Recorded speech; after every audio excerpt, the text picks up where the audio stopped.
Good morning and welcome to a new vlog. This is what I've got to deal with. Gilby, what's this?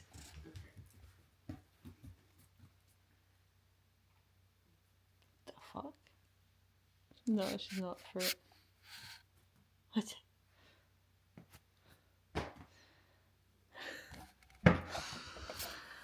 Yeah, welcome back to a new vlog. It's been a hot minute, hasn't it? I think the last vlog I uploaded was our High Rocks race in Stockholm. The plan was to vlog every week, which clearly hasn't happened. I had these grand plans of like doing like a motivation video and this and that and the next thing, and then Pup got really ill and she took priority, so hence why we have been quite absent from YouTube. For those of you who don't follow me on Instagram, go and follow me on Instagram. I shall link it in the description box. But yeah, I've put updates on Instagram, but if you haven't or you've not followed that, what happened, she just woke up one morning and was really dizzy, like really wobbly, couldn't walk in a straight line, kept slipping on the floor. Yeah, that was on Monday the 5th. Yeah, Monday the 5th. We'd been to a fair on the Sunday the 4th, and then she woke up on the Monday and could barely walk properly. Took her into the vets on a Thursday. They said it was like a brain bleed, and that dogs are quite good at handling that themselves, so just to let it be, which if a vet tells you that, we did. She took a tumble off these stairs. Let's see if I can switch that off these stairs on Sunday. Yeah, not the Sunday just gone, Sunday 2 Sundays ago. Halfway down the stairs, she just decked it. I was right behind her, and she literally like decked it on her face, like face first. Oh my god, the dog mum guilt that I felt and still feel is, I can't even put into words, because she then vomited everywhere and literally couldn't walk, like she couldn't even stand on her legs. So in a panic, I phoned to the animal hospital, which we took her to, about an hour drive away. We took her. A vet looked at her and was like, yeah, that's something neurological's going on. You need to see a neurologist, and you need to get like an MRI or an MR scan, because this is not normal.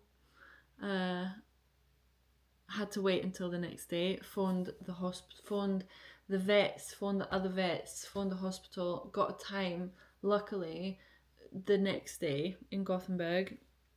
So I took her on the Tuesday. A neurologist looked at her and did like a more thorough examination, looked at like her eye movements, she looked in her ears, she tested her pores, and she pretty much said what the vet on the Sunday said, like, yeah, she'll need like an MRI scan, and we can book her in for tomorrow, so the Wednesday again, which is extremely quick. So off we went home again. Didn't really sleep. I mean, we hadn't really been sleeping for the past week, but took her back on the Wednesday, dropped her off. Oh, I hated that. I hated dropping her off. Like, her little face was like, what the fuck's going on? But yeah, dropped her off. They put her to sleep for this MRI because she had to lie still for about 40 minutes, they said. So yeah, they put her to sleep, did the scan. We went into Gothenburg and shopped, strangely enough. Afterwards, we were like, was that a coping mechanism? Yes, it 100% was, because I think both our hearts were just filled with worry. But yeah, they phoned a couple of hours later and they said the scan went well, but they would like to take what was called cerebral spinal fluids. So it's fluids from the base of the skull where it meets the spine. That's where they wanted to extract fluids to test for potential inflammation and infection. So we said yes to that. They did that. We picked her up about 3, I think. We dropped her off at 8 and picked her up at 3. So it was a long day of not knowing what was going on. So yeah, we get called into this room. We get to see her. She's obviously still like really drugged, tongue hanging out, twitching. Horrible to see, but yeah, she was just still out of it from the anesthetic. Anyway, and the vet was like, right, so we looked at the scan, and we looked at the fluids. So for the fluids, we can only test for a certain amount of infections here, and it came back clear, so no sign of like infection. But we've sent it off to like an expert lab for them to test for another list of different, more, I suppose, complex infections. So that was that, and then he went over to this, like the scan results, and he said because it's not an infection, or there's nothing has come up from the fluids, we don't think it's an infection.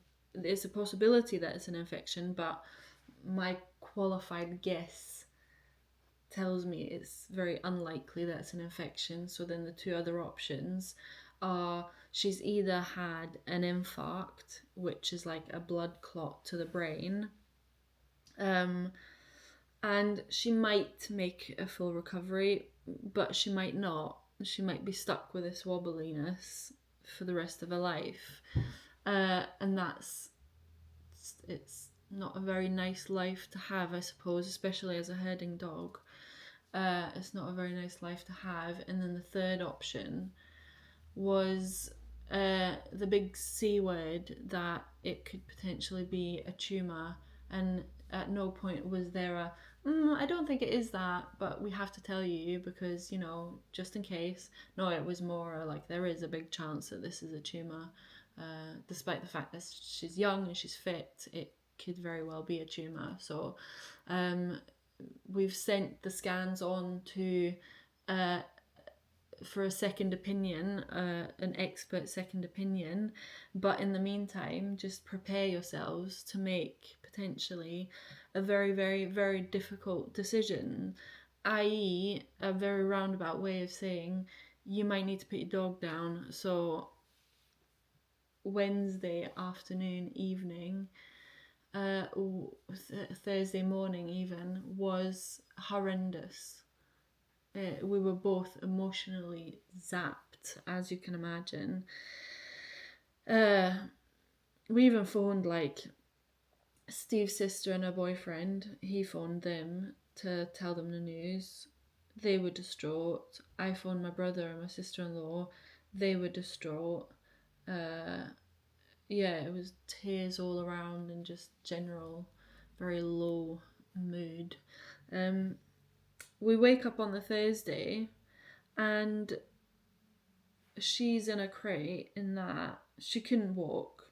She woke up and she was still really wobbly, so we carry her downstairs, put her in a crate, she's sleeping, we're over there, make a breakfast, and all of a sudden, literally out of nowhere, she stands up and walks to us like nothing has happened.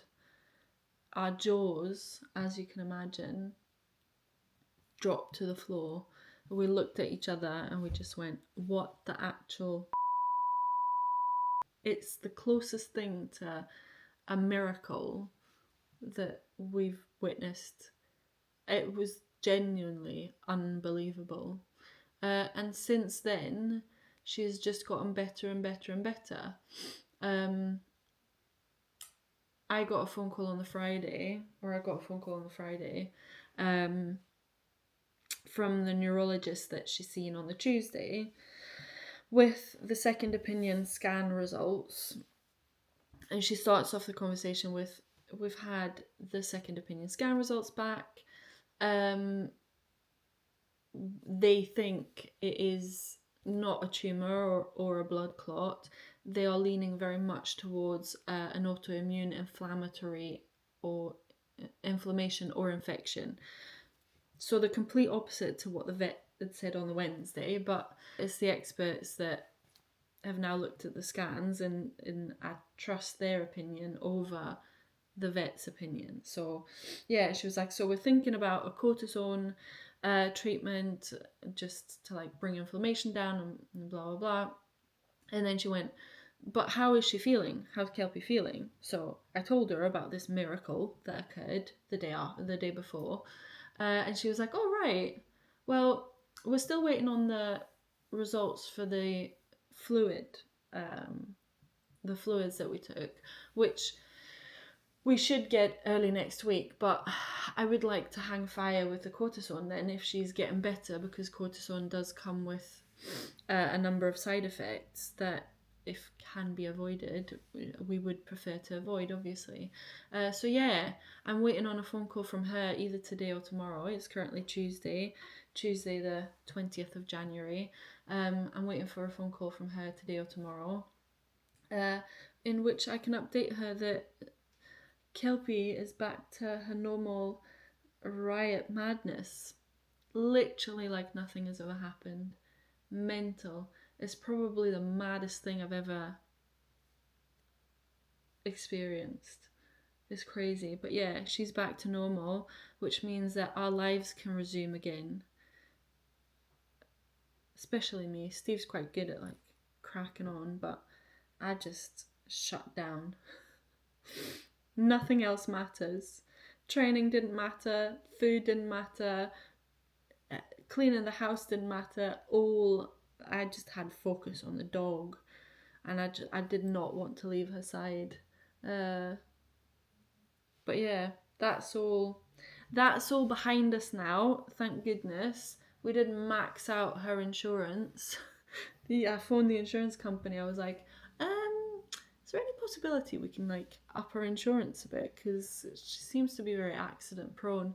And the woman just went, oh yeah, let me have a look. Yeah. Oh right, yeah, you've used every single penny of her insurance. So we've upped that, because if anything, the feeling that knowing that if something happened to her, she's insured still,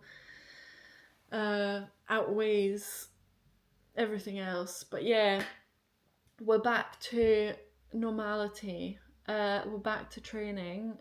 We're back to some form of structured training, and I'm very much looking forward to it. I've missed structured training. We did take, after our race in Stockholm, we just took some time off. That was always the plan. We just took a couple of weeks off just to do whatever.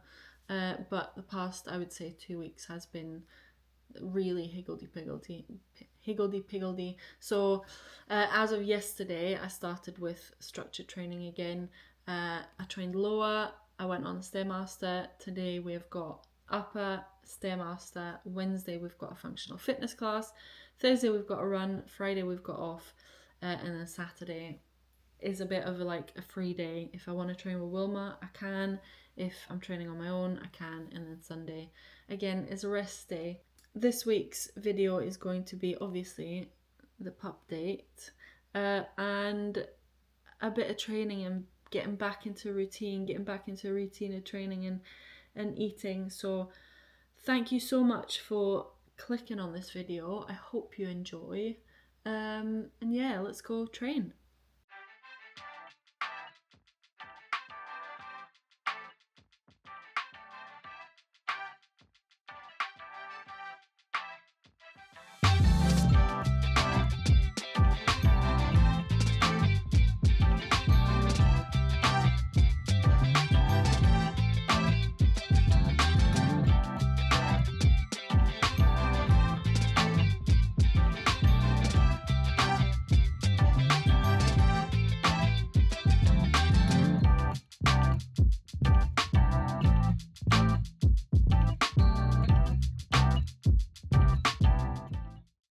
am away to do something very exciting, something that I've never done before, but that I've always wanted to try. I always see people who are very good at this, and I think, oh, I really want to get, or I want to be good at this.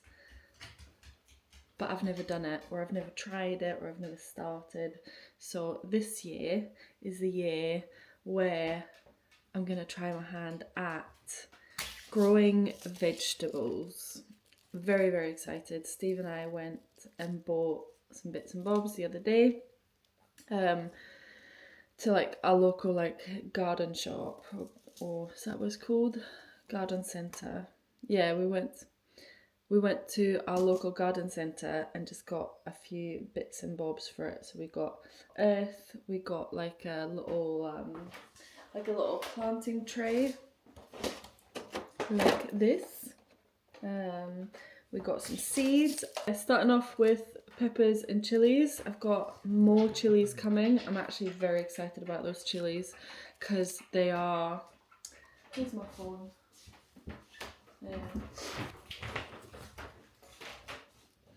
Yeah, I ordered some chilies online from a website called Impecta. I think I've seen it floating about the internet. A pouch of Havana chilies, Naga Black. 1 pouch of Bird's Eye chilies. 2 packs of Carolina Reaper chilies. Apparently they're like the hottest on the market, so that'll be exciting. Orange habaneros, and then like the little sticky things in a pen to write what it is you're actually planting, because otherwise very easy to lose track of that. But yeah, I thought I would show you how it goes. I'm gonna film it, let's see if it makes the video. But yeah, got my trays, got my seeds, got like extra lighting because they need like 8 to 10 hours of daylight, and where we stay in Sweden we just don't have 8 hours of daylight at the moment. So I've got extra light and I've got a little heat mat because they need to be kept between 22 and 25 degrees, and it's just not, we don't have it that warm in this house. So for my little baby plants I got a little heat mat. So yeah, very excited. Let's get cracking.